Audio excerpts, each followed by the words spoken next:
తో వైసీపీ నేతల సంప్రదింపులు, సర్వేలు అనుకూలంగా ఉండే ప్లాన్. జూన్ 1 దేశంలో ఆఖరి విడత పోలింగ్ జరిగే రోజు. ఆ రోజు పోలింగ్ ముగిసిన తర్వాత ఎగ్జిట్ పోల్స్ను బహిరంగపరచడానికి సర్వే సంస్థలకు ఎన్నికల కమిషన్ అనుమతి ఇచ్చింది. ఆ ఎగ్జిట్ పోల్స్పై రాజకీయ పార్టీల ఉత్కంఠ నెలకొంది. ఆంధ్రప్రదేశ్లో అధికార పార్టీ నేతలు వీటిపై ఇప్పటి నుంచే ముందస్తు జాగ్రత్తలు ప్రారంభించారు. ఆ రోజు ఎగ్జిట్ పోల్స్ ఫలితాలు తమకు వ్యతిరేకంగా వెలువడతాయనే అనుమానం వారిలో ఉంది. ఇవి ఏకపక్షంగా తమకు వ్యతిరేకంగా వస్తే పార్టీ శ్రేణులు డేలా పడి జారిపోతారని, ఓట్ల లెక్కింపు రోజున కూడా నామమాత్రంగా పాల్గొనే ప్రమాదం ఉందని భావిస్తున్నారు. ఏదైనా సమస్య వచ్చినప్పుడు అధికారులు కూడా తమకు సహకరించరేమోనన్న భయం కూడా ఉంది. దీంతో ఎగ్జిట్ పోల్స్లో కొన్ని తమకు అనుకూలంగా ఫలితాలు ఇచ్చేలా చూసుకోవడానికి ఇప్పటి నుంచే ప్రయత్నాలు మొదలుపెట్టారని రాజకీయ వర్గాల ప్రచారం జరుగుతుంది. సాధారణంగా 7-8 సర్వే సంస్థలు ఆ రోజు ఎగ్జిట్ పోల్స్ ఇస్తుంటే ఈ జాబితాలో తమకు అనుకూలంగా చెప్పేవారు 2-3 ఉంటే ఇబ్బంది ఉండదని అధికార పార్టీ నేతలు భావిస్తున్నారు. దీంతో ఢిల్లీ కేంద్రంగా పనిచేస్తున్న కొన్ని చిన్న సర్వే సంస్థలతో సంప్రదింపులు జరుపుతున్నారని వినవస్తోంది.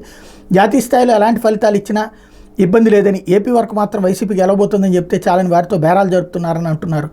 రాష్ట్ర స్థాయిలో పనిచేసి 1-2 సర్వే సంస్థల నిర్వాహకులను కూడా వారు సంప్రదించినట్టు సమాచారం. అందులో ఒక సర్వే సంస్థ నిర్వాహకుడు ఇప్పటికే తన డీల్ ఖరారు చేసుకున్నట్టు చెప్తున్నారు. జూన్ 1 సాయంత్రం 7 గంటలకు తాను ఎగ్జిట్ పోల్ ఫలితాలు విడుదల చేయబోతున్నాను. వైసీపీ అనుకూలంగా తమ సర్వే వచ్చిందని ఆ నిర్వాహకుడు ఇప్పటికే లేఖలిస్తుండడం గమనార్హం అంటూ చివరికి వీళ్ళకి ఎగ్జిట్ పోల్స్లో ఎదురు దెబ్బ తగులుతుందని ఏమైనా భయం వేసింది ఆంధ్రజ్యోతికి. ఇదొక విచిత్రమైనటువంటి వార్త రాసింది. 4 రోజులకి మేనేజ్ చేసుకుంటే ఏం సాధ్యం అవుతుంది? ఇప్పుడు రోజు గెలుస్తుందని రాస్తే వీళ్ళని మేనేజ్ చేయలేకపోయారా? వీళ్ళు ఏమైనా అంతకంటే పుడింగిలే అయింది.